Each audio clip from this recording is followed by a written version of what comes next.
morning, Susan. I want to be the first to congratulate you on winning the Trusted Legacy Era Award for Entrepreneurship with the Better Business Bureau for 2026.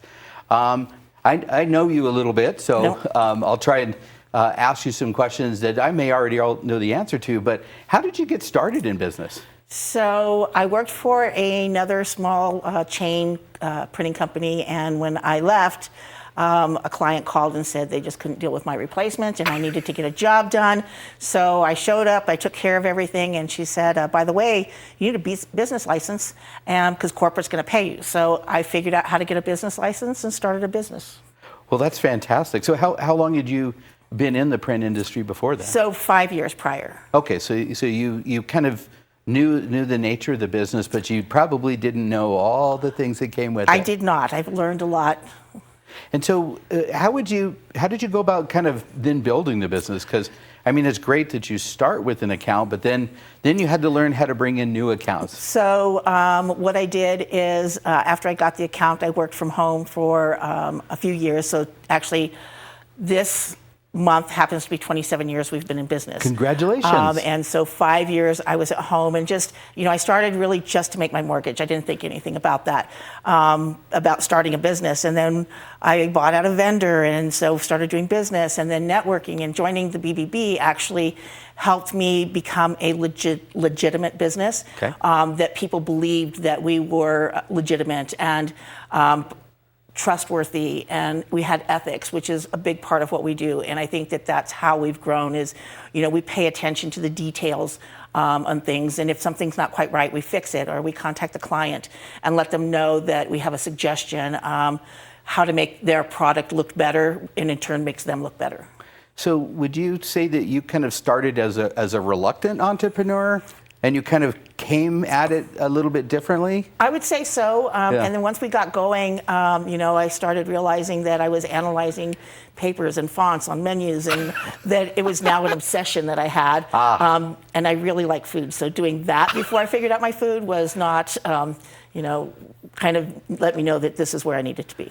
Well, that's fantastic, because what we look for in our candidates is, culture, is really important. Of course, how you deal with customer service, and having spent time with you, the service is everything. Yes. And I think that blends very well from an entrepreneurial standpoint, because you did buy a competitor and then mesh the businesses. So over the years, you've had different involvements. Can you kind of talk about the evolution of the industry? Because it seems like it's been through a lot in these 27 years. Yeah, originally I thought, we're going to be here a few years and we're going to do something else. But really, we all thought paper's going away, but it seems like we have more and more paper now. Right. It's just changed. We still do traditional offset, which a lot of places don't do. And so we know how to get things that maybe some other places can't do. We also do everything in-house. So we're not sending stuff to another person to get this done. Gives us a lot more control and a lot more quality.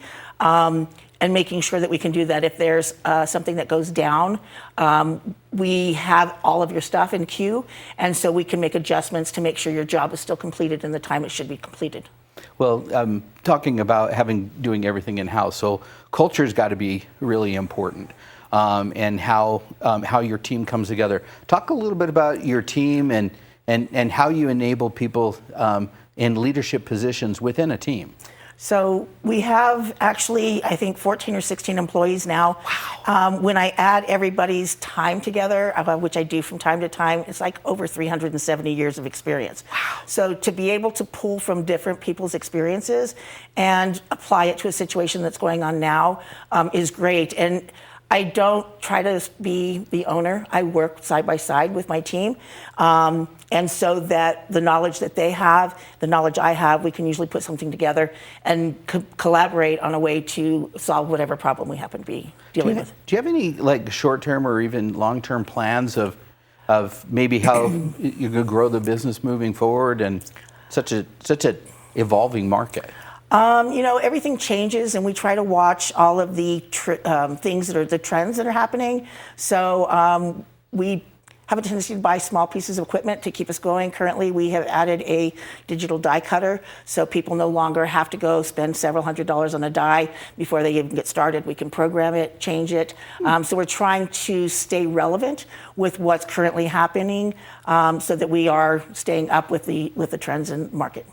Well, I know one challenge that we've always had is technology continues to get better, but sometimes the faster you could do something with a software doesn't always provide camera-ready art.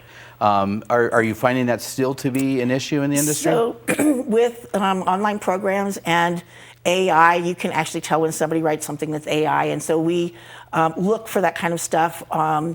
We don't always catch it, but we're looking for things that are low-res images or text that doesn't seem to quite fit. We don't read everything, but we kind of glance over everything to make sure, and we still do things by hand. So I don't have automation where a file comes in, it goes straight to the back. A human actually looks at your file, adjusts the file if needed, and then somebody else prints it. They quality check it to make sure that your colors are correct. And when I say paper's gone out of style, we have more filing cabinets than you would know because we pull samples to make sure that your color is red. There's so many shades of blue that your blue needs to be your blue. So we pull hard copy samples and actually check the quality and the color to make sure that your orders are consistent time over time. Well, let me ask you one last question. So you've been with the Better Business Bureau several years, I mean, as a trusted legacy. You mentioned that it was important for legitimacy to get you started. How is it also important for you to stay with the BBB at this point? You know, the BBB has to interact with people and verify that complaints are complaints or, you know, things like that. We're in an age now where you can just go on Google and say whatever you want and there's nothing we can do about it. So having real people researching things at the BBB has really been helpful in making sure that our business stays relevant and again, has that integrity. Well, thank you, Susan, and congratulations on the award. Thank you.